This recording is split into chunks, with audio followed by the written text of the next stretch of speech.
Buenas noches, bienvenidos a Tiempo Después, soy Melanie Urbina. Muy buenas noches a todo el país. Mi nombre es Juan Luis Orrego y bienvenidos a Tiempo Después.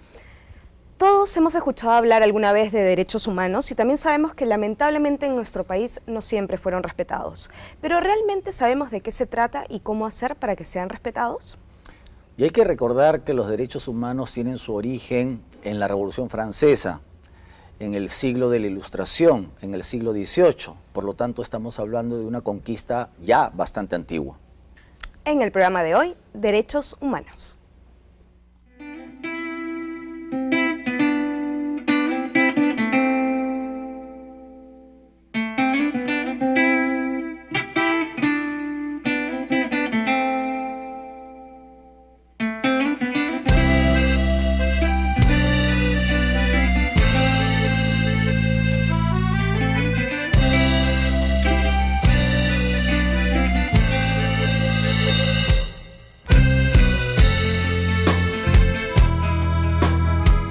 En el programa de hoy tenemos a dos grandes invitadas. Me toca presentar a Mariana Alegre y es coordinadora general de Lima. ¿Cómo vamos? Bienvenida, Mariana. Hola, gracias por la invitación. Gracias a ti por venir. También nos acompaña esta noche Elizabeth Salmón. Ella es directora del IDEPUC, el Instituto de Democracia y Derechos Humanos de la Pontificia Universidad Católica del Perú.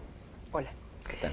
Elizabeth, ¿cómo podemos definir lo que son los derechos humanos?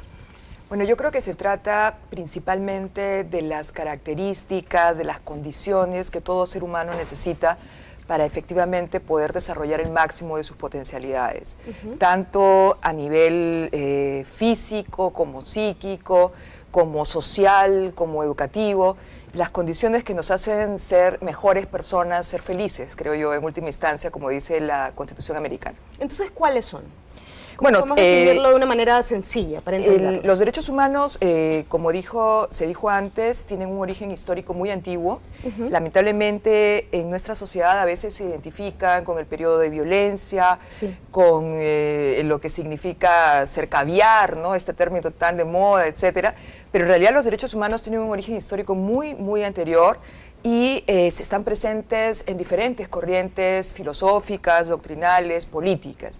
Cuando hablamos de derechos humanos, probablemente si hiciéramos una encuesta en la calle, la gente pensaría en vida, en integridad física, en que si me van a enjuiciar me digan por qué, tener un abogado, etcétera.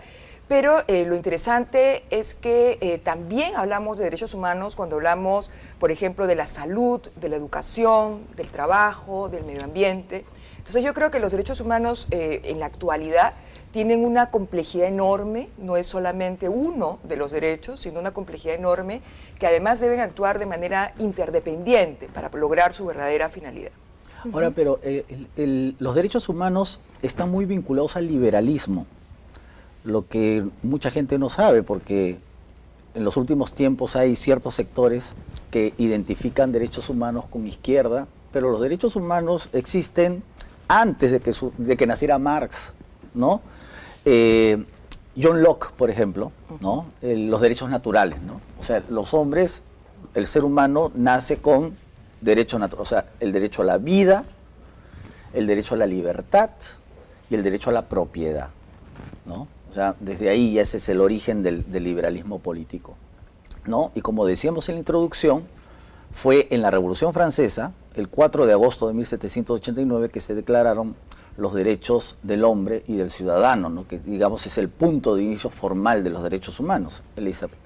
Sí, sin duda alguna, creo que es importante enfatizar eso, porque si no estamos entrando a un terreno en el que de lo que se trata es de confrontarse, de decir yo estoy a favor de los derechos humanos o no estoy a favor de los derechos humanos, cuando en realidad el debate es muy anterior en el tiempo y todos disfrutamos por igual.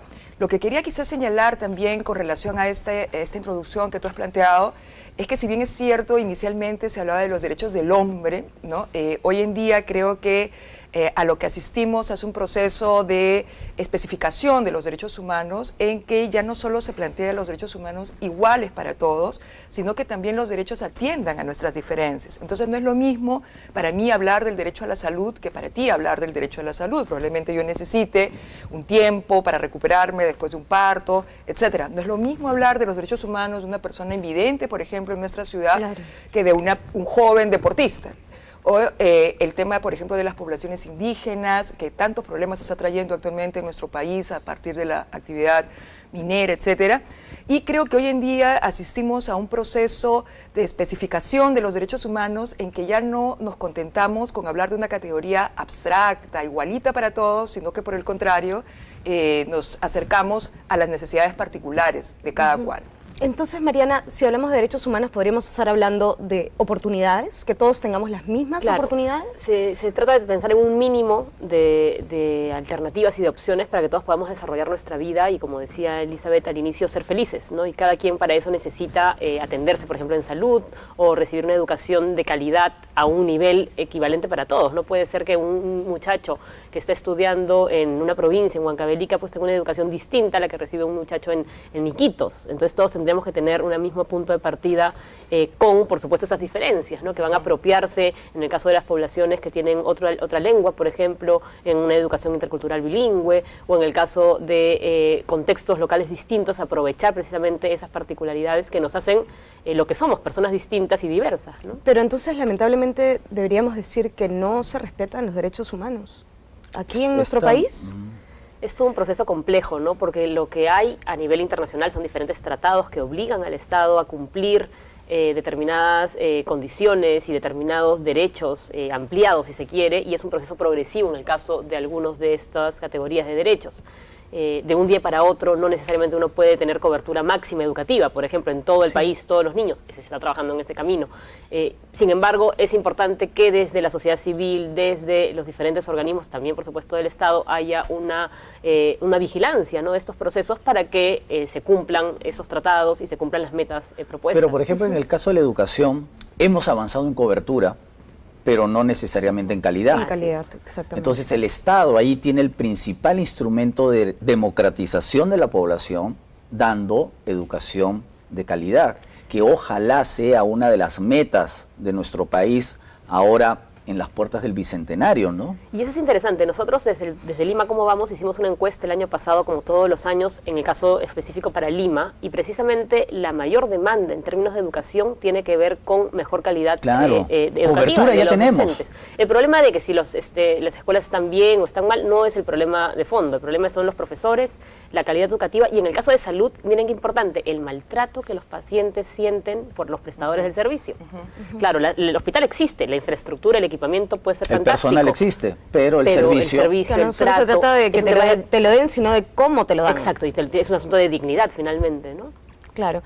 Muchas veces relacionamos los derechos humanos con, no sé, una entidad del Estado, una entidad de poder hacia el individuo, pero entonces, por lo que entiendo ahora, los derechos humanos también tienen que ver con las relaciones interpersonales, uno con uno. Sí, yo creo que el tema de los derechos es producto de un proceso histórico que tuvo su plasmación en cierto marco normativo, pero que avanzar en cuanto a la calidad de los derechos es algo que viene más que nada de una lucha de la sociedad civil, de personas como todos nosotros, que cada día exigen un poco más, ¿no? Por ejemplo, cuando ustedes planteaban el tema de la educación universal o de la salud universal, es interesante cómo en un primer momento puede ser que la demanda se satisfaga simplemente accediendo.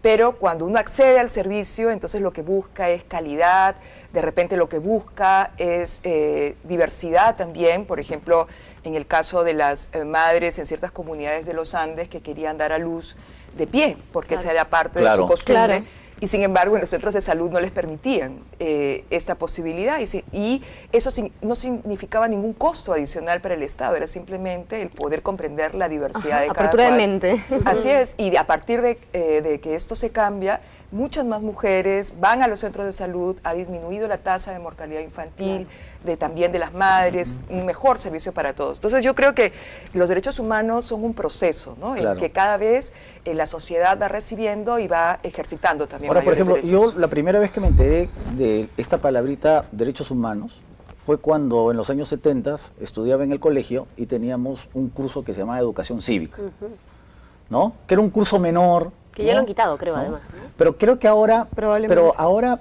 existen cursos que se llaman de ciudadanía, que es algo parecido a la educación cívica, pero Elizabeth, o tú, ustedes que están en el tema, ¿la gente es más consciente de sus derechos humanos? O sea, en los últimos 30 años, digamos, se ha avanzado, o sea, la gente ahora es más consciente, la gente es tan pasiva como antes. Mira, es interesante la pregunta porque yo creo que hay un reforzamiento en conocer los derechos y en exigirlos según los temas que te corresponden o que te tocan, ¿no? Desde el punto de vista relativo. Si yo sufro, por ejemplo, en el caso de la ciudad capital, en el transporte público, la gente empieza a tomar conciencia de que, bueno, esto no está bien. O sea, hemos estado acostumbrados por tanto tiempo a un que nos tipo maltraten. de servicio, de que nos maltraten y a que pero nos tú que lleven trabajes en los temas urbanos, bueno, nosotros estamos aquí en Lima, pero lo puedes ver en otras ciudades grandes del interior. Vivimos en una ciudad bastante agresiva, violenta, y no solamente por el tema de la inseguridad, sino por la forma de manejar, la gente cómo se dirige, cómo se trata. Es decir, ya uno siente un clima de violencia y de agresión, ¿no? Y eso... Uno va por la ciudad a la defensiva, digamos. Y eso es interesante porque, claro, si bien son actitudes personales, Claro. Nosotros desde el proyecto, desde Lima Cómo Vamos, creemos que la infraestructura y la política pública desde la ciudad es la que te va a dar pie a que tú actúes de una u otra forma. Por ejemplo, si las condiciones estuvieran dadas en la calle, que es el problema de transporte, que es como que el que le toca a los que viven en las grandes ciudades de manera cotidiana, y nosotros tuviéramos semáforos adecuadamente sincronizados con los cruceros peatonales, señalización correcta, orden, estoy hablando de infraestructura vial, señales, veredas, pistas, con esas condiciones adecuadas, en este caso, con estos derechos bien asumidos, nosotros como ciudadanos podríamos cumplir y podrían exigirnos deberes, ¿no? Si nosotros, en cambio, tenemos un caos en el espacio, no tenemos orden, los semáforos no funcionan, el policía te dice una cosa, la señal te dice otra, entonces generamos un caos y nosotros como ciudadanos actuamos en el caos.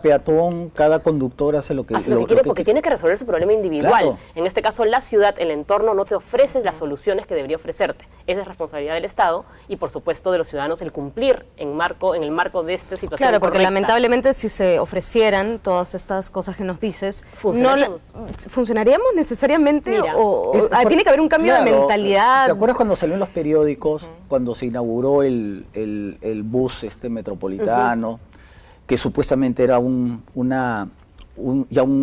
sistema ordenado de transporte? La gente por sí sola se acomodaba al orden. Así es.